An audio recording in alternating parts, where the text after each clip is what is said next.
Algunos lo odian, otros simplemente lo ignoran. Pero lo cierto es que su nombre se convirtió en sinónimo de traición. Judas Iscariote, el discípulo que entregó a Jesús con un beso, el hombre que por 30 monedas de plata marcó el inicio del momento más doloroso del cristianismo. O al menos eso fue lo que nos enseñaron. ¿Y si te dijera que Judas no fue un traidor? ¿Y si te dijera que su papel en la historia no solo fue necesario, sino que fue parte del plan divino desde el principio? El Evangelio de Judas, descubierto en los años 70, fue ignorado, fue traficado y finalmente traducido y revelado al mundo en el 2006. Muestra una versión de los hechos que cambia todo. En ese texto, Judas no es el traidor, es el elegido. Y no lo digo yo, lo dice el propio Jesús en ese Evangelio. Tú lo superarás a todos, porque tú sacrificarás al hombre que me reviste. Son extrañas palabras, palabras inquietantes. Jesús se ríe de los demás apóstoles, les dice que ellos no entienden nada. Y a Judas lo señala como el único que sí entendía el verdadero reino. ¿Por qué la iglesia lo ocultó durante siglos? ¿Acaso temen que el villano del relato no sea un villano? Acompáñame en esta investigación, porque cuando termines de escuchar, es probable que nunca vuelvas a ver la crucifixión de la misma manera. Judas Iscariote aparece en todos los evangelios canónicos, siempre como una figura oscura, callada y ambigua. No se habla mucho de él, pero cuando se lo menciona, es para dejar claro su papel. Uno de ustedes me va a traicionar. Y sí, todos sabemos lo que ocurrió después. La última cena, el beso en el huerto, el arresto y la crucifixión. Pero hay algo que no cuadra. Si Jesús sabía que sería entregado, ¿por qué no lo evitó? Es más, si la crucifixión era parte del plan de la salvación, ¿no necesitaba Jesús ser arrestado? ¿No necesitaba entonces ser traicionado? Aquí es donde la historia se empieza a resquebrajar, porque si el plan divino requería un traidor, entonces el traidor también formaba parte del plan divino. Y si alguien cumple con la voluntad divina, aun a costa de su propia condena, ¿sigue siendo el villano? El Evangelio de Judas responde con un no. Según este texto, Judas fue el único de los 12 que comprendió la verdadera naturaleza espiritual de Jesús, mientras los otros discípulos seguían pensando en sacrificios, en templos y tronos. Judas vio lo que había más allá, y Jesús lo sabía. Por eso le reveló los secretos más profundos. Por eso le pidió a él y solo a él que lo entregara, porque así, decía Jesús, su alma sería liberada del cuerpo que lo aprisionaba. Este concepto es clave. El Evangelio de Judas está impregnado de ideas gnósticas. Según esta corriente, el cuerpo es una prisión y el alma tiene que liberarse. Por eso cuando Jesús le dice a Judas que lo sacrifique, no le está pidiendo una traición, le está pidiendo ayuda. Ayuda para cumplir con el plan, ayuda para liberar el alma divina. Y Judas, sabiendo lo que eso significaría para él, odio, rechazo, condena eterna, acepta. ¿Quién de los otros discípulos hubiera tenido ese valor? En este punto es imposible no comparar a Judas con los demás apóstoles. Pedro, por ejemplo, negó a Jesús 3 veces antes del amanecer. Tomás dudó si había resucitado o no. Y todos lo abandonaron cuando más los necesitaba. Judas, en cambio, se quedó, actuó y cargó con la culpa que los demás no podían soportar. Pero la historia oficial no lo perdonó. Los evangelios canónicos lo presentan como un ladrón, como un traidor y un suicida. Dicen que el remordimiento lo llevó a colgarse. Otros textos dicen que cayó al suelo y se reventó, como castigo divino. Cuentos terribles para sellar su condena ante los ojos de la humanidad. Pero el verdadero castigo de Judas fue precisamente ese: no ser recordado como el valiente que obedeció la voluntad del Maestro, sino como el símbolo eterno de la traición.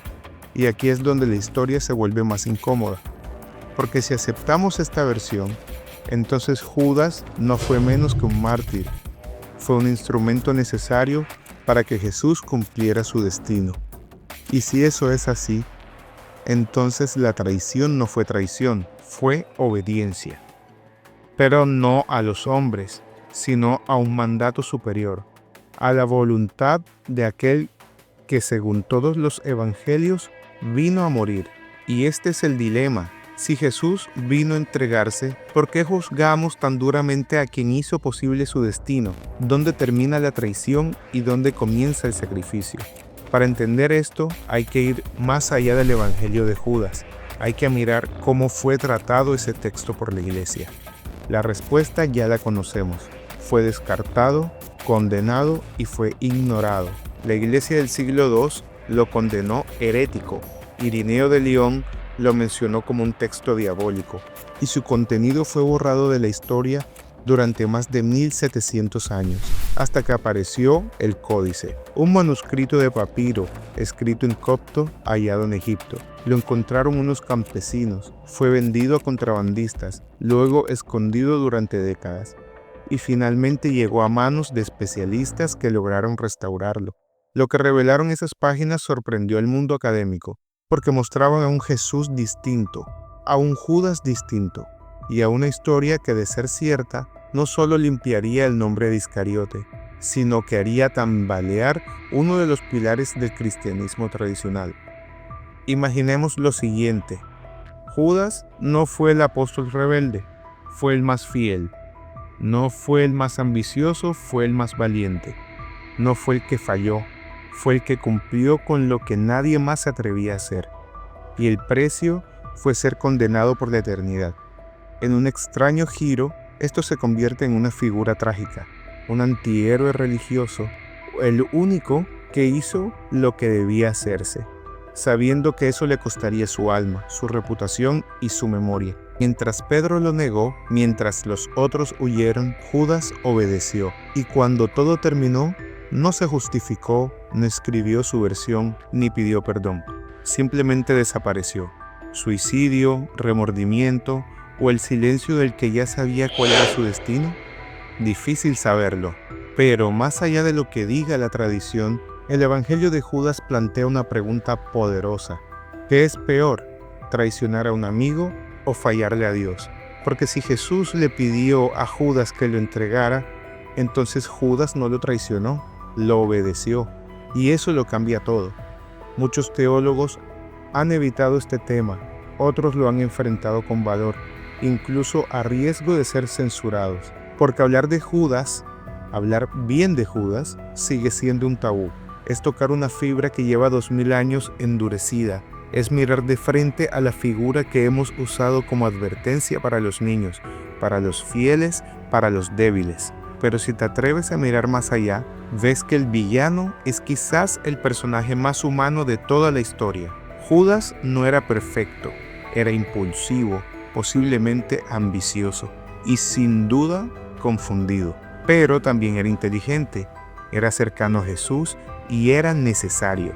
Sin él no hay arresto, sin arresto no hay juicio, sin juicio no hay crucifixión y sin crucifixión no hay redención. La piedra angular del cristianismo se sostiene sobre el acto de un hombre al que todos llaman traidor. Pero la pregunta sigue ahí. ¿Era Judas un traidor o fue el instrumento elegido para que la redención ocurriera? Y si fue elegido, ¿por qué nadie lo reconoce como tal? ¿Por qué no hay iglesias en su nombre? ¿Por qué no se reza por su alma? ¿Por qué se enseña a odiarlo, a temerlo, a señalarlo como ejemplo de lo que jamás debe ser? La respuesta puede doler, porque aceptar a Judas como parte del plan divino obligaría a replantear todo. Obligaría a admitir que no todo es blanco o negro, que incluso los actos más oscuros pueden tener un propósito más alto, y que el juicio humano es limitado frente a la voluntad divina. Pero también obligaría a mirar con otros ojos el papel de los demás apóstoles. Pedro, considerado el primero entre ellos, negó a Jesús 3 veces en una sola noche. Tomás exigió pruebas físicas para creer que la resurrección era real. Santiago y Juan discutieron sobre quién sería el más grande en el reino de los cielos, y los demás simplemente huyeron. Solo Judas permaneció activo, y eso lo convierte como mínimo en el discípulo más complejo de todos. El Evangelio de Judas no es un texto fácil, no está completo, fue hallado en fragmentos, con páginas perdidas, deteriorado por el tiempo y el descuido, pero lo que quedó es suficiente para entender su mensaje central. Jesús sabía que iba a ocurrir y eligió a Judas. No fue sorpresa, no fue un error, fue parte del diseño. Y esa revelación cambia todo, porque obliga a reconsiderar la cruz. Si Jesús necesitaba ser arrestado, entonces quien lo entregó hizo su voluntad. Y si hizo su voluntad, ¿no merece entonces compasión, comprensión y hasta honor? Esto no significa que debamos glorificar la traición, sino que debemos entenderla en su contexto. Judas no actuó por odio, no se unió a los enemigos de Jesús, no buscó la destrucción del mensaje, actuó siguiendo una instrucción según ese evangelio, y luego desapareció del relato. Pero la tradición no le permitió salir en paz. Lo demonizó, lo convirtió en el arquetipo del mal, y lo separó del resto, como si fuera algo distinto. Pero Judas era igual a los demás, un hombre, un discípulo y un seguidor, y también el ejecutor del plan divino. El cristianismo, en su núcleo más profundo, gira en torno a una paradoja, que la muerte puede traer vida, que la sangre derramada puede significar redención, y que el dolor puede transformarse en salvación. En esa paradoja, Judas ocupa un lugar central. Es el engranaje que pone en marcha el mecanismo final, el disparador de la tragedia que termina en resurrección. Y es ahí donde la historia alcanza su punto más inquietante. Porque si todo estaba predestinado, si todo fue parte de un plan divino, entonces ¿podemos juzgar a Judas de otra forma? ¿Acaso tenía opción? ¿O estaba condenado desde el principio a cargar con el peso que nadie más pudo llevar? Y si no tenía opción, entonces ¿era realmente culpable? Esta es la pregunta más difícil de todas, porque si Judas fue un instrumento, entonces no actuó por libre albedrío. Y si no actuó por libre albedrío, ¿puede ser juzgado moralmente? Este dilema ha sido debatido durante siglos. Algunos teólogos afirman que Judas tenía la opción de no traicionar a Jesús, pero fue su ambición la que lo llevó a hacerlo. Otros, como algunos textos gnósticos, lo muestran como un ejecutor consciente y sacrificado, y hay quienes creen que fue víctima de un rol necesario, como el actor que interpreta a un villano en una obra que ya tiene su final escrito. Si aceptamos que el plan divino requería su participación, entonces también debemos aceptar que el pecado de Judas no fue un acto libre, sino una misión impuesta. ¿Te das cuenta del alcance que tiene esto?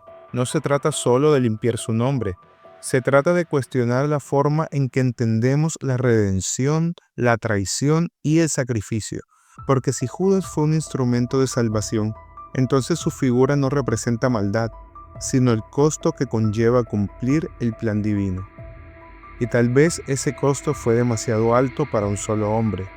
Imagina cargar durante 2 milenios con el odio de millones de personas, ser maldecido, representado como un demonio, caricaturizado como codicioso, diabólico y vil, ver tu nombre convertido en sinónimo de traidor, y todo por obedecer.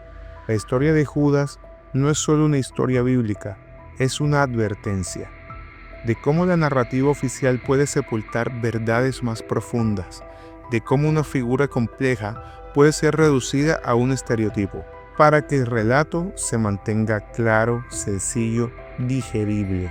Pero la realidad nunca es tan clara, y Judas Iscariote, lejos de ser un personaje plano, parece esconder dentro de sí todas las contradicciones humanas: lealtad y miedo, obediencia y culpa, fe y desesperación. La única diferencia entre él y los otros discípulos es que él cargó con la cruz de la condena pública. Mientras Pedro lloraba en silencio, mientras Tomás dudaba, mientras los demás huían, Judas asumió su rol.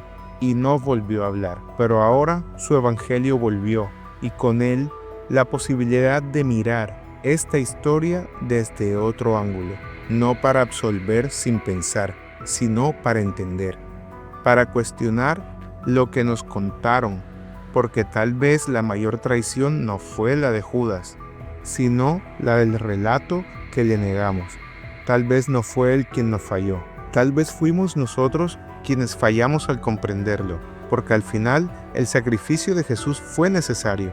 Entonces alguien tenía que encender la mecha, y ese alguien fue él, Judas Iscariote, el discípulo maldecido, el rostro de la traición, el hombre que cargó con la cruz más silenciosa de todas, no la de madera, sino la del olvido, la del desprecio y la del juicio eterno. Pero si el evangelio de Judas dice la verdad, entonces su papel fue más alto, más doloroso y más solitario del que imaginamos. Él no pidió reconocimiento, no escribió cartas, no buscó redención, simplemente aceptó su parte en la obra que ya estaba escrita y desapareció en la oscuridad de la historia. Tal vez por eso su figura resulta tan incómoda, porque nos muestra que a veces el bien no se viste de gloria, sino de silencio, de incomprensión y de condena, y nos muestra que no todo lo que cae en la historia cayó por error. Tal vez Judas no fue el traidor, tal vez Judas fue el último sacrificio antes de la cruz.